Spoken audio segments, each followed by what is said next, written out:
All right, so you want to talk about creepy houses, huh? You want to talk about places where the bad vibes are practically baked into the foundation?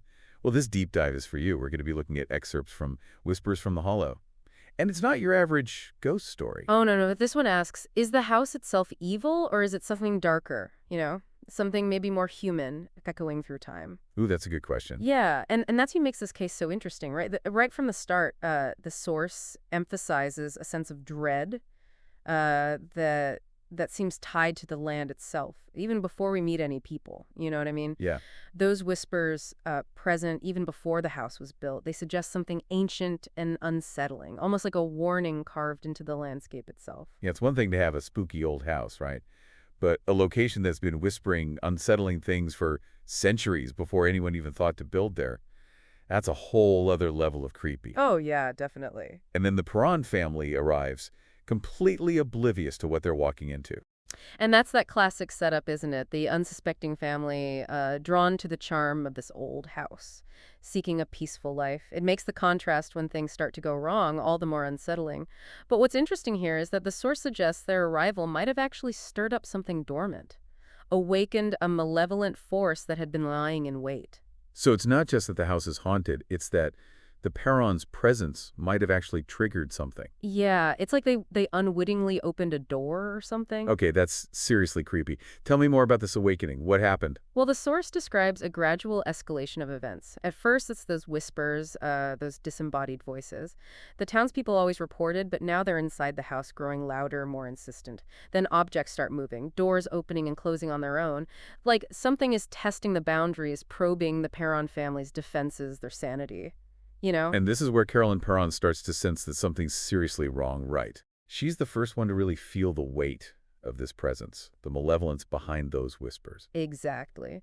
The source describes her growing unease, the feeling of being watched, the sudden drops in temperature, the feeling of a cold hand on her neck. These aren't just unexplained noises. This is targeted personal.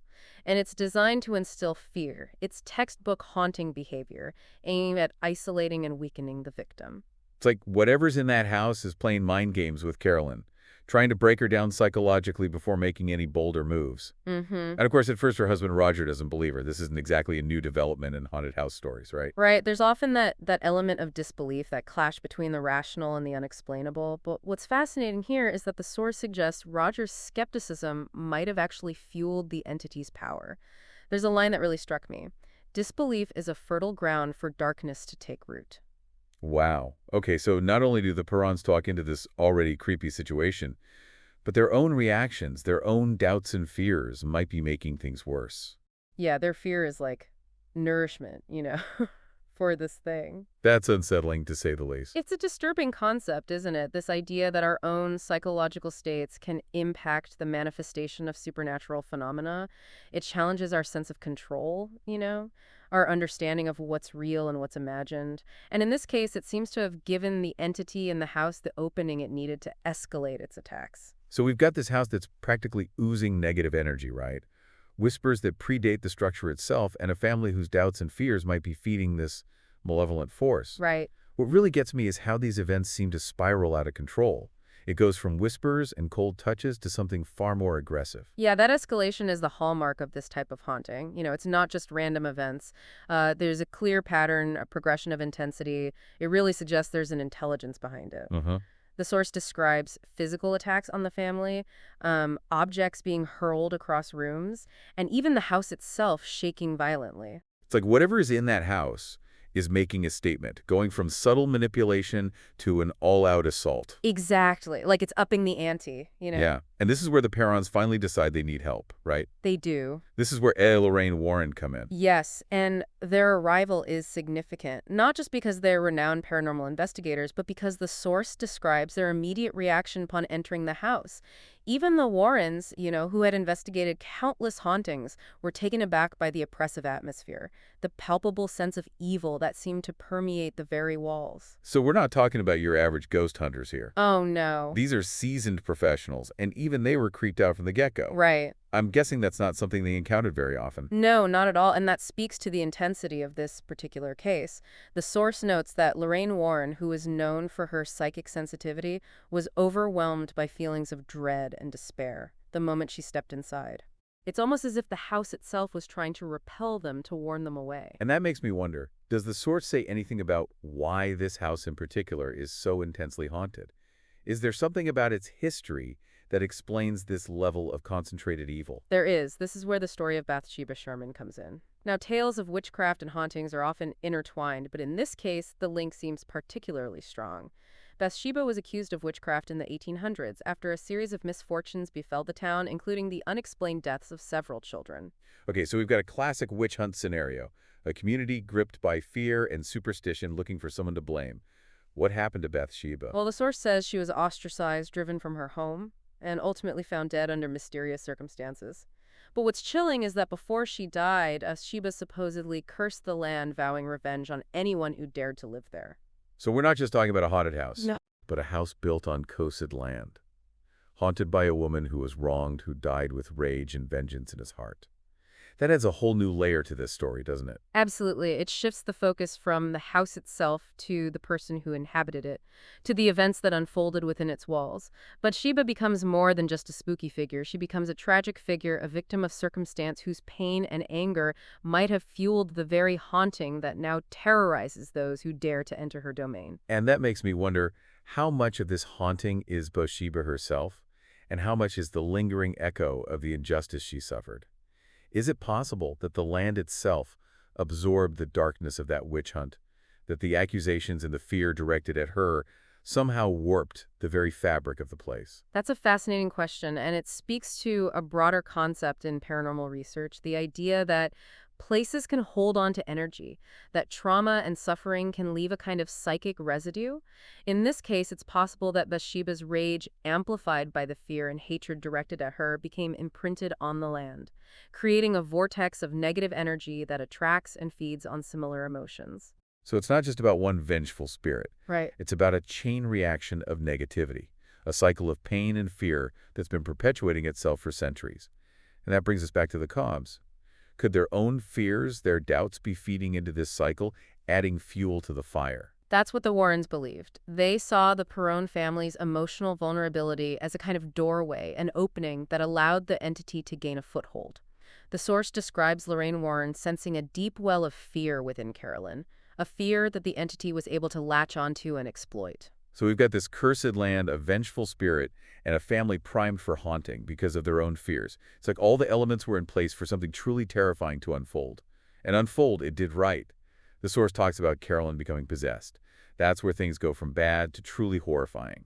Exactly, and it's a crucial turning point in the narrative. It's no longer just about spooky noises and objects moving. It's about a human being, a mother being taken over by a force she can't control. It's a violation on a deeply personal level, a terrifying glimpse into the power of the entity they're dealing with. And how do the Warrens respond to this? They've seen their fair share of hauntings, but this seems like a whole new level of intense. They recognize the gravity of the situation immediately. The source describes them realizing that this isn't just a case of a restless spirit. They're dealing with something ancient, something powerful, and something deeply malevolent. So what do? How do you fight something that can possess a person, that can feed on fear, that's been woven into the fabric of the land itself? Well, according to the source, the Warrens believed that a full-blown exorcism was necessary. Wow. They saw Carolyn's possession as a sign that the entity was trying to gain complete control, not just of the house, but of the family itself. An exorcism, that's some serious business. I'm guessing this wasn't your average Sunday service. What happened during the exorcism? Did it work? The source describes a harrowing scene, a battle of wills between the Warrens and the entity possessing Carolyn. There's chanting religious artifacts and a palpable sense of struggle, as if the very air in the house is thick with unseen forces. Okay, that's definitely getting into horror movie territory. But what about the outcome? Was the exorcism successful? Well, that's where things get a little ambiguous. The source says the entity was weakened, driven back, but not completely eradicated. The Warrens believed that the house itself remained a conduit, a focal point for the negative energy that had been swirling there for centuries. So even after this dramatic exorcism, the threat wasn't completely gone. Right, it's like they pushed it back, but they didn't destroy it. That's unsettling. What happened to the Perrons after this? Did they stay in the house? They didn't. The source states that the family eventually left the house seeking a fresh start, a place where the echoes of Bathsheba's rage wouldn't follow them. So they escaped the house, but did they escape the haunting? That's a good question, isn't it? And I guess that leads us to the final part of our deep dive, where we explore the lasting impact of this experience, not just on the Perrons, but on our understanding of evil, of hauntings, and of the unseen forces that might be shaping our world more than we realize. We've been talking about this house, this land steeped in darkness, right? And a family caught in the crosshairs of something truly malevolent. But what sticks with me, what makes this story more than just a ghost tale, is the question of what happens after the haunting. The Perron family escaped the house, but did they escape the trauma? That's a key point, and the source doesn't shy away from it. It states outright that the Perrons left seeking a fresh start, but the terror they experienced continued to haunt them. Think about it. Even if you rationally understand that a house is the source of evil, not you, how do you shake off that feeling of violation? Yeah, it's like a shadow that follows you, right? Even in a new home, a new town, wouldn't there be that lingering doubt? What if it followed us? Exactly, and that speaks to the psychological power of these experiences. The source doesn't delve into the specifics of the Perron family's trauma, but we can extrapolate from other cases. Imagine the hypervigilance, the jump scares at every creak of the floorboards, the difficulty trusting your own senses. It's not just about escaping the ghost, it's about escaping the fear that becomes ingrained in your very being. Yeah. Makes you wonder if there's a kind of psychic scar tissue that forms after an experience like that. Like, even if you're logically convinced it's over, a part of you is forever changed. That's a compelling analogy, and it raises a question that goes beyond the specifics of this case. How do our beliefs shape our experiences? We've been talking about the Perros' fear fueling the haunting, but what about their belief in the supernatural in the first place? Did that make them more susceptible? Okay, that's getting into some deep territory. So are you saying that someone who doesn't believe in ghosts is less likely to be haunted? Well, it's not that simple, but there's definitely a complex interplay between belief perception and experience. Think about placebo effects. Your belief in a treatment can have a tangible impact on your body, even if the treatment itself is inert.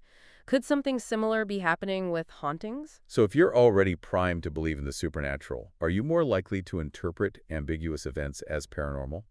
Is it a self-fulfilling prophecy? That's one theory, and it's worth considering, but it's also important to acknowledge that people experience genuine fear, genuine trauma during these events. Dismissing it all as imagination does a disservice to what they went through. Right, of course. It's not about invalidating anyone's experience, but trying to understand the mechanisms at play. Is it possible that both things are true? That certain people might be more sensitive to these phenomena, and that their beliefs can influence their perception of them? Absolutely. It's not an either-or situation. Human consciousness is a mystery we're only beginning to unravel. But cases like this one, with its whispers, its vengeful spirit, its escalating terror, they force us to ask, what if the line between the real world and the supernatural is blurrier than we think? Okay, now that's a thought-provoking way to put it. So we've got this house that might be a conduit for darkness, a spirit fueled by rage and injustice, a family whose fears might have amplified the haunting, and a possibility that our own beliefs shape our reality. It's a lot to wrap your head around. It is, and it's why these stories, even centuries later, continue to fascinate us. They tap into our deepest fears, our anxieties about the unknown, the possibility that there are forces at work that we can't control, can't fully understand. And what I find so compelling about Whispers from the Hollow is that it doesn't offer easy answers. It doesn't tell you what to believe. It presents the events, the evidence, and leaves you to grapple with the implications.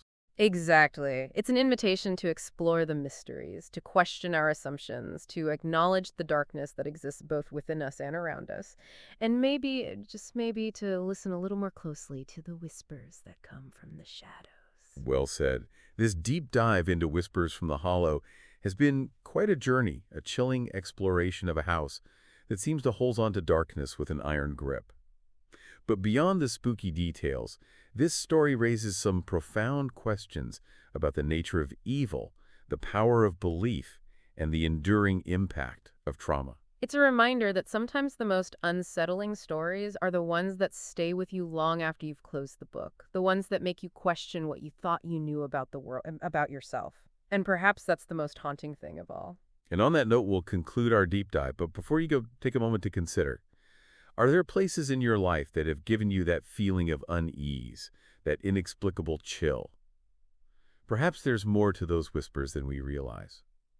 Until next time, keep exploring, keep questioning, and keep listening to the whispers from the hollow.